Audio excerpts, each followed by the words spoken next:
Hey guys, this information is about our Tyrannosaurus Rex. So his name means Tyrant Lizard King. That's always fun to test the kids, see if they can figure that out. And his story specifically, so we've named him Ivan. And his story is that he was found in South Dakota. And what happened was some paleontologists went around that area, South Dakota, real close to the North Dakota border, because it was known for having a lot of Tyrannosaurus Rex specimens. So they were hoping to find one there. They went to this farmer and they said, hey, can we look around on your land, see if we can't find anything? And he said, oh, my family's been living here for generations. I've lived here all my life. I've never found anything. You're not going to find anything here. But if you want to dig around in the dirt all summer in the heat, feel free. And so they did, and they ended up tripping over a Tyrannosaurus Rex claw and ended up finding Ivan the T-Rex. They named him Ivan after the farmer that didn't think he would exist. So it's kind of a fun little story, and the farmer's a good sport. He comes in every once in a while and says hi to Ivan, his namesake. Some fun facts about Ivan, though, is so he's not 100% fossil. It's very rare to find any dinosaurs that are 100% fossil. He is about 50% complete fossil-wise, and so some of the fossils that aren't real are like his head. That is not his skull. His skull, unfortunately, was never found. So that head is based off of another dinosaur. And a fun fact about that is this head is based off of a juvenile Tyrannosaurus Rex instead of a adult Tyrannosaurus Rex. So it's actually a little bit too small because when they first discovered Ivan, they thought he himself was still a juvenile, but it turns out he is an adult, so his head is just a little too small for his body. But you can point that out if you have some extra time.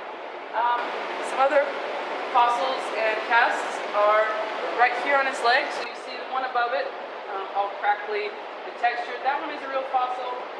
These are mostly casts on his leg. Most of his tail is real fossil, and most of his other leg is real fossil. And if you ever have any questions about that, feel free to see me, the collection specialist. I do have a diagram that does go into which fossils are real on him. Now, I also like to talk with the kids about certain aspects of the Tyrannosaurus Rex. So I like to ask them, what are some of the first things you think about when you think of Tyrannosaurus Rex? And that usually gets me, or at least the answers I'm looking for are the tail, his little arms, and his big teeth and big head. Those are the answers I'm looking for. So why I'm looking for those answers specifically is because it allows me to talk about certain aspects of Tyrannosaurus Rex that's very unique to him.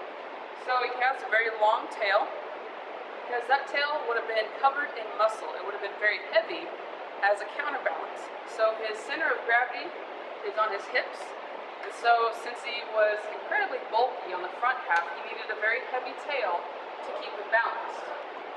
So the reason I look for the answer his head and his arms is because they're connected in a way. So he has a very large head and very large teeth, and so that is because he had about 12,800 pounds of force behind his bite, so he had a very muscular jaw, and he could take in about 500 pounds of meat and bone in a single mouthful. So because his head was so powerful, it was basically doing all the work for him, and he didn't really need his arms anymore, so they were basically just getting out of the way. So that's about all I have on Tyrannosaurus Rex. So here are your questions for Tyrannosaurus. So what state was our T-Rex found in? And how many pounds of meat and bone could T-Rex consume in one mouthful? So whenever you have the answers to these, send your answers to education@worldtreasures.org with the title T-Rex at the top, and you'll be qualified for this part of the tour.